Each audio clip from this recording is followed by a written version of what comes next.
Bonjour et bienvenue dans ce nouvel épisode. Tout d'abord, je tenais à m'excuser aux personnes qui m'ont laissé un message semaine dernière et début de semaine, parce que j'ai eu un problème avec mon opérateur téléphonique. Les messages, j'ai reçu les notifications comme quoi j'avais des messages. Quand je vais sur ma messagerie, je ne peux pas accéder aux messages et les écouter et je ne sais pas qui m'a appelé. Ça y est, maintenant, ma messagerie refonctionne. Par contre, les appels qui ont été passés semaine dernière, les messages qui ont été laissés semaine dernière et début de semaine, j'ai aucun moyen de les récupérer. Donc, si vous attendez un retour de ma part, il vous faut renouveler votre appel. Je suis vraiment désolé. La saison 2023 est finie, donc nous devons nous projeter sur la 2024. J'en ai profité pendant cette semaine chaotique au niveau des conditions climatiques. On a eu de la pluie, on a eu du vent. Donc, j'ai travaillé sur le cœur de mon business, qui est l'élevage des rennes. Je lance l'intro et je vous montre ça.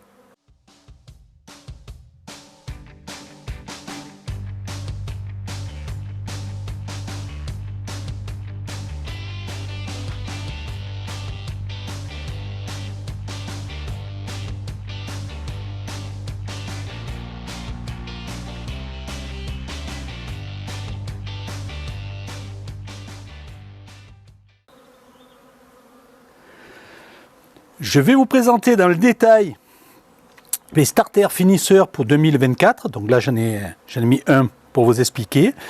Donc, que ce soit sur du format d'Adam ou l'instrument ou ce que vous voulez, le principe de fonctionnement reste le même. D'accord? Donc moi, là, je suis sur du format d'Adam et je suis sur du 12 cadres. Alors, j'ai déjà ce type de matériel en 10 cadres, mais j'ai amené deux modifications, ça me fait 2 cadres de plus des relevés à l'intérieur pour essayer d'améliorer la qualité des rennes. Donc rapidement, je vais vous faire ça très rapidement, vous expliquer les starters. Donc starter, il y a deux types de starters, les plus courants que vous entendez parler, starter ouvert, starter fermé. On parle de starter ouvert, qu'importe avec quoi il est fait, si c'est une ruchette ou autre, ça n'a pas d'importance. Un starter n'a pas de reine. C'est orphelin, c'est une colonie qui est orpheline. D'accord? Donc quand il est ouvert, ça veut dire que la porte d'entrée est ouverte et que les butineuses peuvent sortir, rentrer à leur guise comme elles veulent. Quand on parle de starter fermé, toujours pareil, c'est une colonie orpheline, mais là, la porte d'entrée est fermée. Ça veut dire que les abeilles sont tenues à l'intérieur de la ruchette et elles ne peuvent pas sortir. Le finisseur est la partie qui arrive après le starter. C'est-à-dire une fois que les larves ont été nourries avec de la gelée royale, que ça a été operculé, ça part en finisseur. Ça peut aussi partir en couveuse. Ça dépend de l'éleveur ou de la façon que vous travaillez. Donc voilà, pour vous expliquer très rapidement, succinctement, la différence entre les starters et les finisseurs. Starter, c'est l'élevage nourrissement jusqu'à la fermeture de la cellule royale. Et ensuite, c'est le finisseur qui prend le relais. C'est-à-dire qu'à partir de là, on va demander entre guillemets aux abeilles uniquement de maintenir une température et un taux d'humidité pour qu'il y ait un bon développement des reines. Maintenant, on regarde dans le détail sur quoi moi j'ai travaillé. Donc ici on revient sur la face avant. Ici on trouve le plancher, donc ça c'est le plancher que je fabrique en plastique. Nous avons un fond aéré sur cette partie. Ça vient jusque là, et un second fond aéré sur la partie de droite qui est ici, qui est plus petite. Ici, jusque là, on a 7 cadres, on a ensuite une séparation à l'intérieur, et ici, on a 5 cadres. C'est la partie des 5 cadres que moi, j'utilise en starter. Donc si je travaille comme ça et les portes comme ça, c'est que je suis en starter ouvert, comme je l'ai expliqué, les abeilles peuvent rentrer et sortir. Si je retourne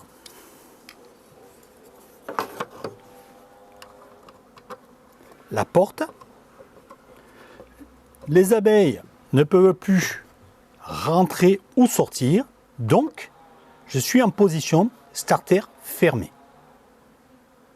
Maintenant, regardons l'intérieur. Alors, à l'ouverture, la première chose, c'est le toit. Toit classique en tôle. Parce que je les avais, hein. J'avais déjà des 12 cadres, donc j'avais ces toits en tôle, donc je continue à les utiliser. Donc, hop, à l'intérieur, l'isolant polyuréthane 30 mm. Donc ensuite, on se retrouve avec deux nourrisseurs. Un pour la partie 7 cadres, un pour la partie 5 cadres. D'accord? Donc, ici, nous avons un bac de 2 litres pour le sirop. Je laisse aussi une balayette et une pince à renne si je veux l'isoler. Alors, la balayette ou la pince à renne, vous n'allez pas le retrouver dans tous mes starters finisseurs. C'est dans un 1 sur 3. Tous les 3, hop, je renouvelle. Comme ça m'évite de courir trop sur le rucher pour aller chercher le matériel. D'accord? Ensuite, nous avons le second nourrisseur où on retrouve un bac qui est plus petit, qui fait 1 litre, qui est ici. Ici, je laisse, c'est le bouchon si je m'en sers pas pour fermer mon nourrisseur, pour pas que les abeilles puissent monter. Et nous avons ici, sur le côté, un thermomètre et le taux d'humidité. Donc on est à 66% de taux d'humidité et une température de 18 degrés à l'intérieur du starter. J'utilise plus souvent où je dois parce que c'est là où je vais avoir mon cadre de greffage, c'est là où j'ai fait mon picking. C'est pour ça que celui-ci, c'est celui qui s'enlève en premier, pour que je puisse accéder le plus rapidement de ce côté. Et ici, j'ai mon cadre où je vais faire mon greffage et où les abeilles vont venir élever des cellules royales. Donc l'intérieur, donc ici la partie 5 cadres. Une grille à reine qui fait la séparation et la partie 7 cadres. Partie, je vous redis, starter. Et ici, c'est la partie de la colonie où on va retrouver une reine et une colonie classique. Donc, avec la grille à reine qui ferme de partout, qui vient bien après les crémaillères, qui vient bien derrière les crémaillères. En bas, il y a un litho, elle vient s'appuyer sur le litho, donc il n'y a aucune possibilité que la reine puisse passer de l'autre côté. Il ne peut passer que les abeilles. Donc quand je suis dans cette position, je suis en starter ouvert. Ça veut dire qu'elles peuvent sortir par la porte, elles peuvent aller du côté qu'est la reine, elles peuvent sortir du côté qu'est la reine. Alors, ça ne gêne en rien l'élevage et ou la prise en charge des cellules royales. Elles vont s'en occuper sans aucun problème. Après, c'est la quantité d'abeilles qui est à l'intérieur qui va déterminer si la prise en charge est suffisante ou pas. Donc, vous avez vu le fond, un fond aéré ici, un fond aéré sur cette partie. Donc, je mets les cadres. Donc, sur la partie starter, comment c'est organisé? Donc, ici, en rive, côté extérieur de la ruche, côté intérieur, nous avons des cadres de provision, miel, pollen. Il faut que ce soit abondant. Il ne faut pas qu'il y ait un manque de provision ou que les nourrices soient obligées de se déplacer énormément dans la ruche pour aller en chercher. Il faut le ramener. Ici, à la suite, nous allons nous retrouver avec un cadre et un deuxième cadre avec du couvain ouvert où il y a beaucoup de nourrices. Ensuite, il faut énormément d'abeilles à l'intérieur, des abeilles jeunes, pour qu'elles puissent bien élever. Pour finir, on retrouve le cadre où je vais me retrouver avec mes greffages, où elle doit faire une prise en charge pour faire des cellules royales. Et ici, j'ai ma sonde qui capte la température et le taux d'humidité. Donc là, je sais que je suis bien sur mon cadre de greffage.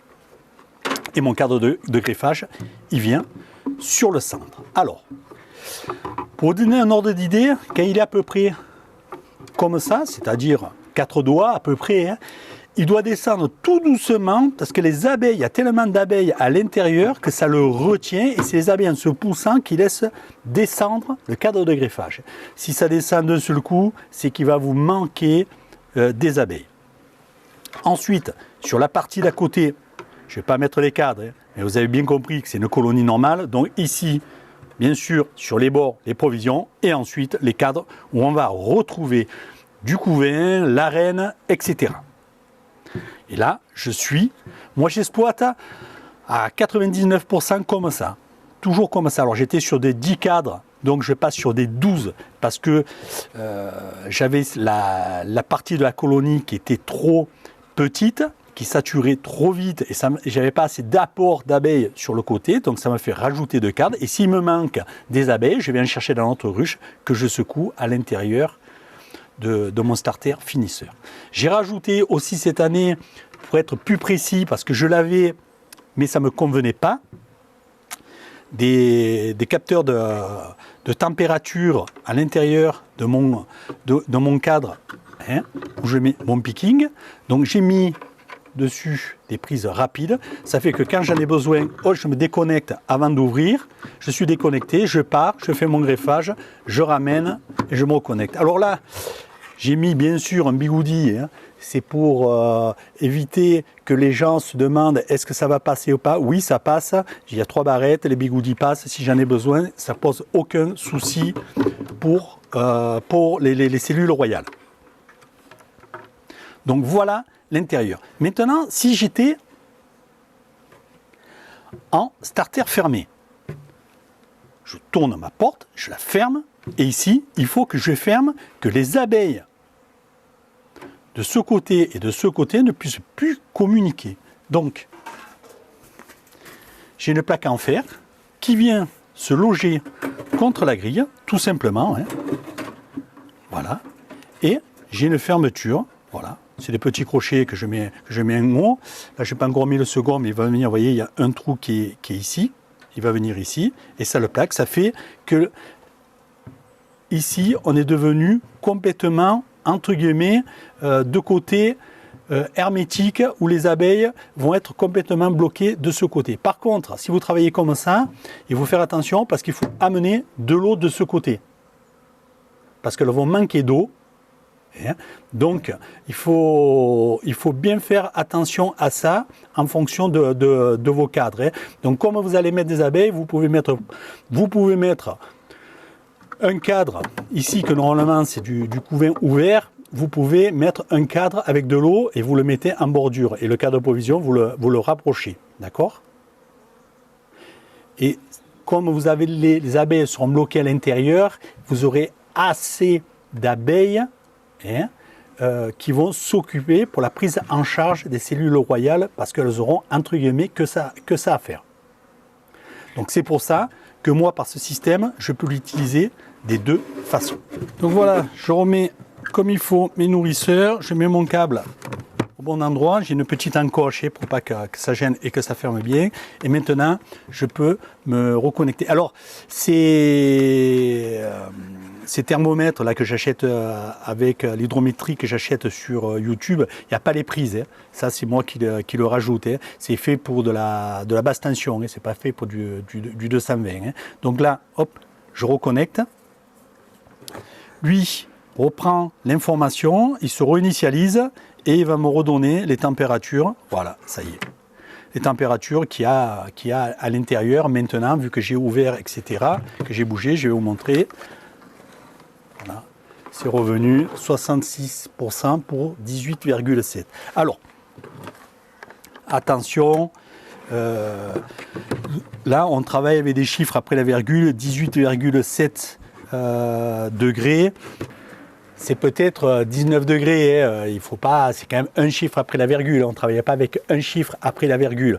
Donc, vous savez que tous les éleveurs ont le principe de base, tout le monde connaît pour faire des rennes. Après, chaque éleveur a ses spécificités, a ses petits secrets pour arriver au résultat que lui, il estime le meilleur. Certains pèsent le renne. Moi, je ne les pèse pas. Hein. C'est peut-être un tort. Il faudrait peut-être que je m'y penche dessus. Mais vu les conditions climatiques que l'on a qui sont changeantes actuellement, le gros souci que moi j'ai, c'est au niveau des températures et au niveau de l'hydrométrie. Parce que vous savez que quand la température est trop haute ou trop basse et l'hydrométrie trop basse,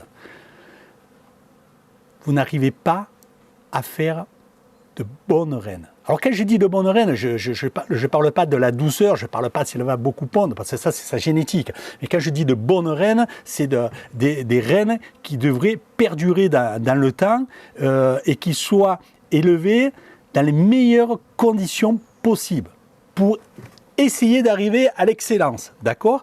Donc, moi aujourd'hui, le problème que je rencontre, c'est ces chocs, ces différences thermiques, ces canicules qu'on a à répétition et qui durent longtemps. Et quand vous êtes habitué, que vous faites ça à longueur de journée, à regarder des larves, de regarder la gelée royale qu'il y a, vous vous rendez compte qu'il y a des périodes, suivant les conditions, où la gelée royale est moindre. Votre couvain, après, quand vous le regardez, il n'est pas magnifique. Oui, bien sûr, ça fait des abeilles, mais ça ne fait pas d'excellentes abeilles. Donc si à ce moment-là, vous êtes en train de faire des rennes, vous n'aurez pas, même si votre picking est parfait, si tout est parfait, vous n'aurez pas de très bonnes rennes. Donc c'est pour ça que moi, je mets les moyens technique entre guillemets, parce que c'est un thermomètre et c'est pas une usine à gaz non plus, hein, mais il faut relever les températures avant que j'intègre un picking, tous les jours regarder ce qui se passe sur les pickings, température et l'hydrométrie, et le jour où je le retire, après si ça passe en couveuse, combien je suis dans la couveuse, relever les températures, et je suis ça sur chaque picking. Donc c'est quand même un travail. De même, je suis la température et l'hydrométrie dans toutes mes ruches où j'ai des F0. Alors, heureusement, ce n'est pas toutes les ruches que j'ai, parce que sinon ça serait impossible. Mais là où j'ai des F0, je vais vous montrer dans une. Alors, bien sûr, je n'ai pas de cadre de picking, donc je ne le prends pas sur un cadre, parce que ce que je prends, c'est complètement différent. Mes repères de température et d'hydrométrie sont aussi complètement différents. Mais c'est en fonction de ça que j'estime si j'ai les bonnes conditions pour faire un prélèvement de larves dans cette ruche plutôt que dans celle d'à côté. Parce que je travaille avec plusieurs F0 au courant d'une année et j'en ai toujours aussi en réserve au cas où j'ai un problème. Donc, je vais vous montrer ça et vous montrer où je le positionne et comment je le positionne. Alors avant d'aller sur une ruche de F0, je vais vous montrer normalement comment le thermomètre, parce que s'il y en a qui en commandent, donc le câble, vous n'avez pas bien sûr cette prise, je vous ai dit que c'est moi qui la rajoute, le câble il continue et vous avez ceci, là où la sonde se trouve à l'intérieur. Donc j'ai fait des essais l'année dernière de mettre ça à l'intérieur d'une ruche. Donc j'ai eu des soucis. Voilà comment on arrive à récupérer des sondes, d'accord, donc le propolis, le mettre de la cire. Donc au bout d'un moment, malheureusement, les informations sont erronées. Sont erronées parce que vous avez une très grosse inertie. Et même le taux d'humidité, quand tout est bien hermétiquement fermé, le taux d'humidité devient complètement faux. Ça ne correspond plus à ce que vous avez dans votre ruche. D'accord ? Donc, pour éviter ce problème, je les ouvre. Bon, c'est simpliste. J'ai fait un essai au début avec une. À l'intérieur, il y a un petit composant électronique. Alors, je ne suis pas électronicien, donc je ne sais pas ce que c'est, mais qu'importe. Je retire ça, hop, en le faisant glisser par le câble que j'ai coupé et là où je vais les mettre, ma prise. Je prends de la mousse que je vous ai parlé, que je vous ai dit que c'était très cher pour ceux que ça sert. Alors ça me sert bien sûr à quelque chose quand même, que je ne peux pas faire avec les autres. C'est que cette mousse, si vous soufflez, vous vous rendez compte que l'air passe comme si vous n'avez pas de mousse. L'air, l'humidité, tout, ça retient juste les abeilles. Donc avec un forêt que j'ai chauffé, je fais un trou. À l'intérieur, je rentre ma sonde à peu près de ça, à l'intérieur. Ensuite, je scotche pour bien fermer, pour pas que les abeilles puissent rentrer et aller propoliser à l'intérieur. Et ensuite, je m'en sers pour faire mes relevés dans les F0. Et quand la mousse, elle est trop propolisée, hop, je la change, j'en mets une autre. D'accord? Donc ça, c'est des petites modifications parce que j'avais trop d'erreurs au début, je n'arrivais pas à comprendre. Pareil, quand je reçois mes thermomètres, parce que c'est acheté sur Amazon, c'est pas de la très haute qualité, c'est pas une horlogerie suisse, là où je le commande.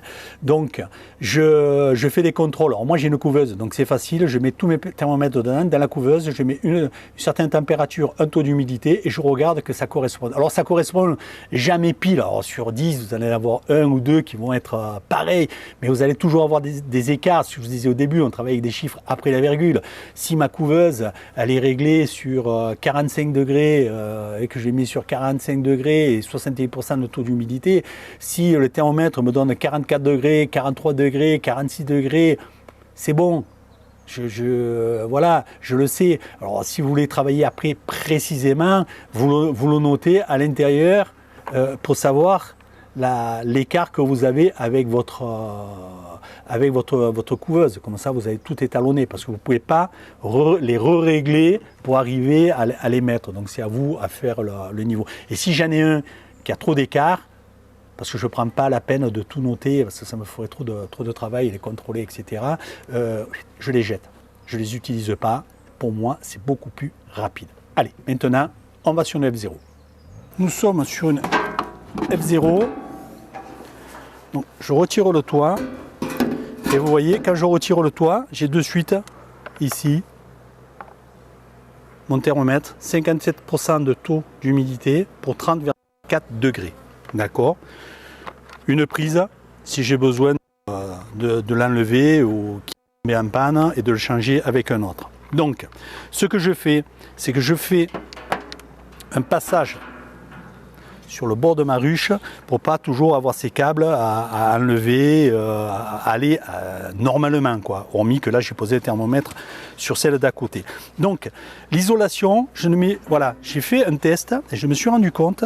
Alors là, j'attends de le recevoir parce que j'ai pas reçu mon papier bulle là réfléchissant d'isolation du bâtiment qu'on sert dans le bâtiment pour réisoler le toit à ce niveau-là. Mais l'isolation en polystyrène que j'avais sous le toit, je l'ai mis sous le nourrisseur. Donc voilà, hop, là je vais la tenir, voilà, pour qu'elle vienne. Bon, tous mes nourrisseurs, il y a des litos. Il y a des litos à l'extérieur, j'ai déjà expliqué à quoi ça me sert. Donc j'ai juste fait avec machine à couper le polystyrène, les encoches, hop, il vient à l'intérieur comme ça et il est posé tout simplement sur le lève 4. Voilà. Et là, j'ai gagné à peu près 1,5 degré. Je l'ai fait sur la même journée, j'ai gagné à peu près 1,5 degré. Je l'ai fait sur d'autres, j'ai eu à peu près le même résultat. Donc, ici, je vais vous rapprocher. Donc ici, sur le bord de la ruche, avec une scie à métaux, j'ai fait une toute petite encoche pour que le câble passe, pour que ce soit bien droit et que mon couvre-cadre vienne par-dessus. Donc elles vont le propoliser là, je veux dire, donc lui, il bouge pas. D'ailleurs, et le cadre, je le fais passer par en dessus. Vous voyez là, elles ont propolisé. Et ici, je l'ai positionné ici, dans la mousse bleue. Vous voyez, regardez, le propolise. Mais pour l'instant, je n'ai pas de problème. Et le jour où je verrai que c'est trop propolisé, hop, j'ai juste à l'enlever et à le changer. Mais ça dure plusieurs mois. avant que vous ayez des informations qui soient erronées, il se passe plusieurs mois. Voilà ce que j'ai dans toutes mes F0. Donc là, je vous ai montré sur une. Donc moi, dans la méthodologie que j'ai, je les mets pratiquement toujours au même endroit, en haut des cadres, pour mes relevés de température. C'est des choses importantes. Et c'est aussi en fonction de là où il est votre couvain. Si vous le mettez là et que vous le mettez sur vos cadres de rive, c'est sûr que vous allez avoir une température plus basse. C'est pour ça, je ne vais pas vous donner de température pour deux choses. La première que je vous ai déjà dit. Et la deuxième, c'est que c'est à vous à trouver votre méthodologie pour savoir comment l'utiliser et les relevés que vous allez avoir. Et c'est à vous à les analyser. Donc vous voyez que c'est la façon de contrôler les températures comme j'ai fait, ça me sert dans l'élevage. Aujourd'hui pour moi, ça fait partie des choses essentielles. On vous parle toujours qu'il faut greffer à J0, maxi, J+1 sur les larves. Bien sûr, c'est un des paramètres, mais il y en a plein d'autres. Il y a la température, il y a aussi le niveau de gelée royale que vous allez avoir dans vos cellules, de savoir est-ce que c'est suffisant, pas suffisant, parce que ça ne sert à rien si vous savez que ça ne va pas faire une bonne reine, que ça l'élève. Donc il vaut mieux, entre guillemets, l'avorter dès le départ. Donc il y a beaucoup de paramètres comme ça à surveiller, et bien sûr, température et l'hydrométrie. Donc ça, c'est des choses importantes. Le thermomètre m'a servi aussi de me rendre compte, alors que c'est du b.a.-ba, c'est logique, c'est logique, puisque le nourrisseur fait un point thermique, je veux dire, de mettre l'isolant dessous que dessus, vous le mettez dessous, vous gagnez en température. Nous, il ne fait pas froid, vous l'avez vu, un tour de 17 degrés, là, je suis encore en t-shirt à l'ombre, donc il ne fait pas froid, 18 même, je ne sais plus exactement. Mais ça m'a fait gagner 1 degré, plus d'1 degré, beaucoup plus d'1 degré, plus près des 2 que des 1, on va dire les 1,5 pour simplifier la chose, ce qui est énorme à l'endroit où je l'ai pris, parce que ces degrés, quand il va faire vraiment froid, ça va avoir une importance sur l'énergie que doivent dépenser les abeilles pour le récupérer, ou pas le récupérer si vous l'aurez fait gagner, sur la longévité et sur la consommation des réserves. Alors ça, c'est quelque chose, c'est un sujet qui m'intéresse énormément. Donc quand je me suis rendu compte de ça, qu'à ce niveau-là, il y avait des choses à améliorer, alors je ne parle pas de rentrer dans les ruches à basse consommation, parce que quand vous avez beaucoup de ruches, 400 ruches ou 1000 ruches, c'est infaisable. C'est infaisable. Donc, mais par contre, d'arriver à améliorer, de comprendre ce qui se passe sans créer aussi un taux d'humidité où ça va être aussi néfaste pour votre colonie, de trouver le juste milieu. Donc, j'ai travaillé là-dessus, je vais vous faire un épisode là-dessus, qu'avec un matériel, vous allez gagner énormément de temps, que vous ayez 400 ruches, 1000 ruches ou que vous ayez 3 ruches. Ça sera une utilisation différente, je pense, différente. Quand vous avez beaucoup de ruches, en rien de temps, vous allez savoir si vos colonies sont... si dedans, la colonie est en vie, ça allait y taper dessus, ça allait l'ouvrir, etc. Et vous allez, si vous avez deux ruches, et la même chose, vous allez savoir comment ça se passe, où elle est votre colonie dans la ruche, ça va vous l'indiquer, vous allez savoir où elle est, et savoir tout ce que vous allez apporter en termes d'amélioration au niveau de l'isolation, voir si c'est bénéfique ou pas bénéfique. D'accord ? Parce qu'on écoute et on entend tout et n'importe quoi, entre guillemets, là-dessus. Et quelqu'un qui nous dit « Moi j'ai fait ça, j'ai gagné 15 degrés. » Ah ouais, super, je vais le faire. Moi, j'ai vu des vidéos où des chiffres ont été annoncés sur des degrés gagnés. J'ai fait la même chose, j'ai le matériel pour le contrôler et je ne suis jamais arrivé à ce résultat. Alors, est-ce qu'ils n'ont pas contrôlé la température comme moi ? C'est possible, je ne suis pas en train de dire que les personnes qui l'en disent on dit entre guillemets des bêtises, peut-être qu'on n'a pas fait les contrôles de la même façon. Mais moi, avec les contrôles que j'ai faits, je suis très loin de ce résultat. D'accord ? Donc, c'est pour ça que je me suis équipé, entre guillemets, pour pouvoir avancer sur ce sujet et faire mes propres analyses et les partager avec vous. Et bien sûr, d'avoir des retours de certains, que je suis persuadé que certaines personnes, que ce soit des pros ou des amateurs, ont travaillé dans leur coin et ont trouvé des solutions qui peut-être voudront bien partager à la communauté, quoi. Donc, je vous ferai un épisode là-dessus.